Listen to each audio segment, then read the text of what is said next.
ആരെന്തേരോ mobile വാരതേനി ഇസ്മായിൽ ആരെന്തേരോ mobile വാരതേനി Ismail. Hello and welcome everyone. आज हम खोलेंगे आर्यन खान का कच्चा चिट्ठा, जो कि उनकी स्माइल से भी ज्यादा बड़ा है। आर्यन को आखिर वुमेनाइजर का टैग कैसे मिला, उनकी drugs controversy, 25 days central jail में गुजारना, एसआरके और उनके बीच का टॉक्सिक रिलेशन और भी बहुत कुछ। So don't miss any point and comment में अपने फेवरेट एक्टर का नाम जरूर लिखिएगा। And for such content do subscribe to my channel. Aryan, जिनका जन्म 1997 मुंबई में हुआ था, उनके 2 यंगर सिबलिंग्स भी हैं, जिनमें से एक सरोग्रेट है। उनके बारे में बहुत सारे अननोन फैक्ट्स हैं, जैसे कि कभी खुशी कभी गम में वो एक बार नजर आए थे। वो एक एंटरप्रेन्योर भी है and he is a co-founder of Flap Ventures. उन्होंने इतनी सारी लड़कियों को डेट कर रखा है, इनक्रेडिबल। और सिम्बा में उन्होंने अपनी आवाज का जलवा बिखेरा था। फिर भी पता नहीं लोग उनकी आवाज को इतना रेयर क्यों कहते हैं। अक्टूबर 2021 में उन्हें अरेस्ट किया गया था बाय एनसीबी और उस वक्त सबकी जुबान पे बस उन्हीं का नाम होता था, जबकि उनके साथ 6 और लोगों को भी अरेस्ट किया गया था। यहाँ से आर्यन को फेम मिलना शुरू हुई। उन्होंने 25 डेज मुंबई की सेंट्रल जेल में गुजारे। It was too hard for him to get bail. उसके बाद उनपे बहुत सारे चार्जेस लगे और मई 2022 को उनपे लगे सारे चार्जेस साफ हो गए और इन्वेस्टिगेटिंग ऑफिसर पे करप्शन और एक्सटॉर्शन के चार्जेस लगे। और अपनी ग्रेजुएशन कंप्लीट करने के बाद ही को-फाउंडेड फ्लैप वेंचर्स, जिसके थ्रू उन्होंने ये ब्रांड लॉन्च की। दुनिया इंतजार कर रही थी जूनियर एसआरके की एक्टिंग डेब्यू का, but he chose to be a director, जो directing debut bats of Bollywood के थ्रू होने वाला है। अब इसमें ये 3 स्टार्स का क्या मतलब है वो आप सोच लीजिए। ये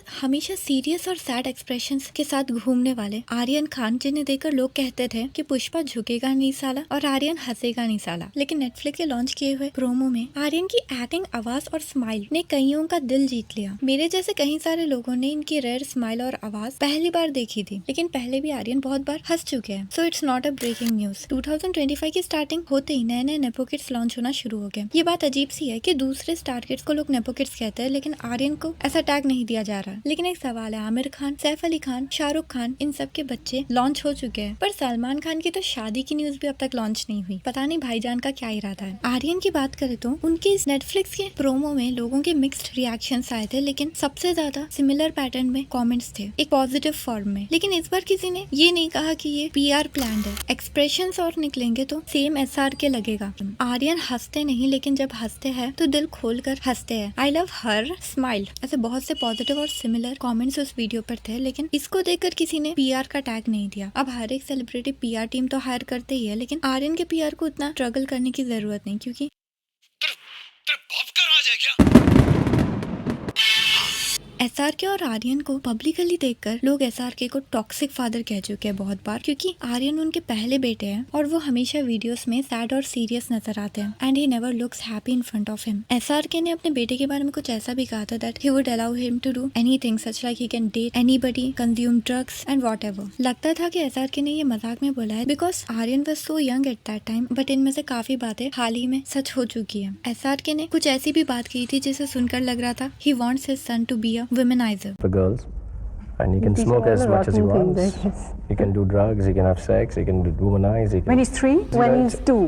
शाहरुख खान और गौरी के डबल स्टैंडर्ड्स अपने 2 बच्चों के लिए देखने मिले थे। एसआरके के स्टेटमेंट्स के अनुसार आर्यन कितनी भी लड़कियों को डेट कर सकता है, लेकिन गौरी जी ने जो सुहाना के लिए कहा उसके अनुसार Suhana should not date 2 guys at the same time. अब पब्लिकली आर्यन के सामने एसआरके बहुत टफ बिहेव करते हैं, जितना वो अपने दूसरे बच्चों के साथ भी नहीं करते। और वीडियोस देखकर लगता है आर्यन उनको खुश करने के लिए अपने सारे एफर्ट्स डालते हैं, लेकिन एसआरके उनके वर्क से सेटिस्फाई नहीं नजर आते। लेकिन अभी एसआरके अपने बेटे के काम को प्रमोट करने के लिए जितना वर्क कर रहे हैं उसको देखकर पिछली सारी बातें तो अफवाह ही लगती है। ऐसा लगता है that he is so caring और इनका रिलेशनशिप बिल्कुल नॉर्मल है। और ये बात भी सच है कि पेरेंट्स अक्सर बच्चों से कुछ ज्यादा ही एक्सपेक्ट कर लेते हैं, जिस वजह से बच्चे डिप्रेशन में चले जाते हैं और कई बच्चे तो ड्रग्स के एडिक्टेड हो जाते हैं। Well, it's their family matter. हम यहाँ पर पर्सनल ताक-झाक नहीं करेंगे। Let's see what's going to happen next. और बैट्स ऑफ बॉलीवुड की एग्जैक्ट स्टोरी लाइन और डिटेल्स अभी तक तो नहीं आई, लेकिन इसके अपडेट्स के लिए कीप इन टच। वीडियो अच्छा लगा so like, share and don't forget to subscribe my channel. Thanks for watching.